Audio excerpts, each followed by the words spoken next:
ये कहानी सीता माता कहती थी और श्री राम इसे सुना करते थे। एक दिन श्री राम भगवान को किसी काम के लिए बाहर जाना पड़ गया, तो सीता माता कहने लगी कि भगवान मेरा तो 12 वर्ष का नितनेम है, अब आप बाहर जाएंगे तो मैं अपनी कहानी किसे सुनाऊंगी।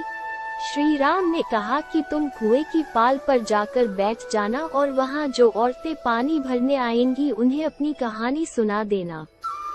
सीता माता कुएं की पाल पर जाकर बैठ जाती है। एक स्त्री आई, उसने रेशम की जरी की साड़ी पहन रखी थी और सोने का घड़ा ले रखा था।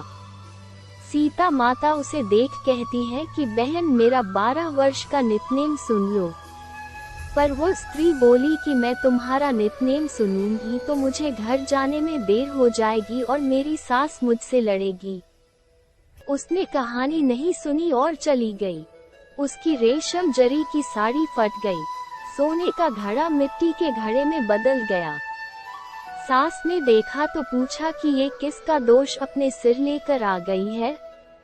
बहू ने कहा कि कुएं पर एक औरत बैठी थी, उसने कहानी सुनने के लिए कहा लेकिन मैंने सुनी नहीं जिसका ये फल मिला। बहू की बात सुनकर अगले दिन वही साड़ी और घड़ा लेकर सास कुएं की पाल पर गई। सास को वही माता सीता बैठी मिली तो माता सीता ने कहा कि बहन मेरी कहानी सुन लीजिए। सास बोली कि एक बार छोड़, मैं तो 4 बार कहानी सुन लूंगी। तब माता सीता कहानी सुनाने लगे। राम आए लक्ष्मण आए देश के पुजारी आए, नितनेम का नेम लाए आओ राम बैठो राम, तपी रसोई जियो राम, माखन मिश्री खाओ राम, दूध बताशा पियो राम, सूत के पल का मोठो राम, शाल दुशाला पोठो राम, शाल दुशाला ओरो राम, जब बोलूं जब राम ही राम, राम सवारे सबके काम, खाली घर भंडार भरेंगे सबका बेड़ा पार करेंगे, श्री राम जय जय राम। सास बोली कि बहन कहानी तो बहुत अच्छी लगी। कहानी सुनकर सास घर चली गई और उसकी साड़ी फिर से रेशम जरी की बन गई। मिट्टी का घड़ा फिर सोने के घड़े में बदल गया। बहू कहने लगी सासू माँ आपने ये सब कैसे किया। सास ने कहा कि बहू तू दोष लगा के आई थी और मैं अब दोष उतार कर आ रही हूँ। बहू ने फिर पूछा कि वो कुएं वाली स्त्री कौन है। सास बोली कि वे सीता माता थी, वे पुराने से नया कर देती हैं, खाली घर में भंडार भर देती हैं, वह लक्ष्मी जी का वास घर में कर देती है, आदमी की जो भी इच्छा हो उसे पूरा कर देती है।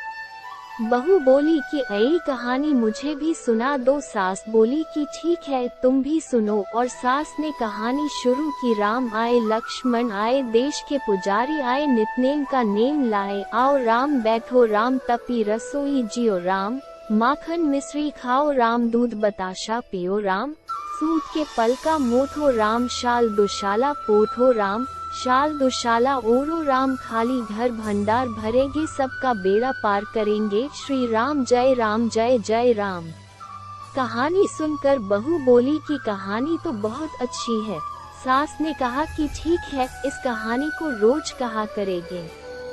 अब सास बहू रोज सवेरे उठती, नहाती धोती और पूजा करने के बाद नितनेम की सीता की कहानी कहती। एक दिन उनके यहाँ एक पड़ोस की औरत आई और बोली कि बहन जरा सी आंच देना, तो वह बोली कि आंच तो अभी हमने जलाई ही नहीं। पड़ोसन ने कहा कि तुम सुबह 4 बजे से उठकर क्या कर रही हो फिर। उन्होंने कहा कि सुबह उठकर हम पूजा करते हैं, फिर सीता माता की नितनेम की कहानी कहते हैं। पड़ोसन ने उनकी बात सुनकर फिर कहा कि सीता माता की कहानी कहने से तुम्हें क्या मिला। वे बोली कि इनकी कहानी कहने से घर में भंडार भर जाते हैं, सारे काम सिद्ध होते हैं, मन की इच्छा भी पूरी होती है। पड़ोसन कहती है कि बहन यही कहानी तो मुझे भी सुना दो फिर। वो बोली कि ठीक है तुम भी यह कहानी सुन लो। राम आए लक्ष्मण आए देश के पुजारी आए, नितनेम का नेम लाए आओ राम बैठो राम। सारी कहानी सुनने के बाद पड़ोसन कहने लगी बहन कहानी तो मुझे बहुत अच्छी लगी। अब वो पड़ोसन भी नितनेम सीता माता की कहानी कहने लगी।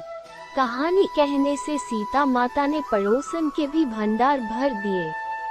अब तो पूरे मोहल्ले में नितनेम की कथा चल पड़ी। हर किसी की मनोकामना पूरी होने लगी। हे सीता माता, जैसे आपने उनके भंडार भरे, वैसे ही आप हमारे भी भंडार भरना।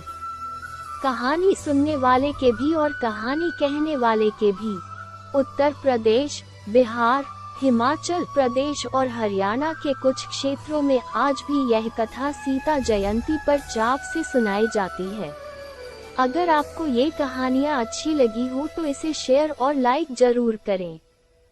इसी तरह और भी कहानी देखने के लिए जुड़ी रहें सनातन कहानियाँ से। अपने विचार हमें कमेंट बॉक्स में जरूर भेजें। धन्यवाद।